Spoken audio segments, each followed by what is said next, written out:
Metongaldo kay batning State of the Nation Address o sona ng Presidente Ferdinand Marcos Jr.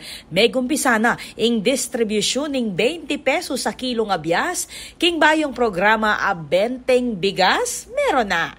Keti king kandaba, tuklula king libong residente, reng meka sali, king mas murang abyas. Meni muna king aktibidad IT Mayor Rene Maglangke, kaya be Vice Mayor Thelma Makapagal. Tulad po ngayon, ang pangako ng ating presidente na magbibigay ng 20 pesos na bigas. Ngayon, nasa Candaba po.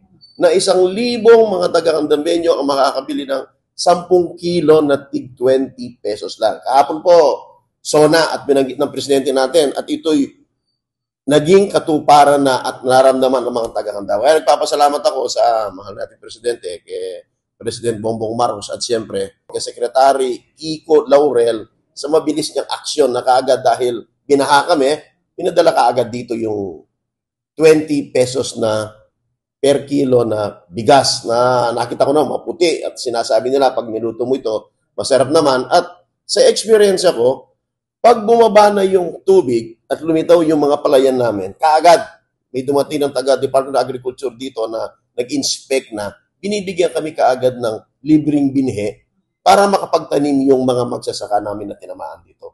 Pasalamat siya naman ni Maglangke kang Presidente Ferdinand Marcos Jr. at kang Department of Agriculture Secretary Francis Laurel Jr. king mabilis sa kimot, bang mamye mas murang alaga ning abyas, lakwas nat marakalakabalen ning miapektuhan ning kalamidad. Reng benepisyaryo, masweldong meka sali, king alagang 20 pesos sa kilo ning abyas.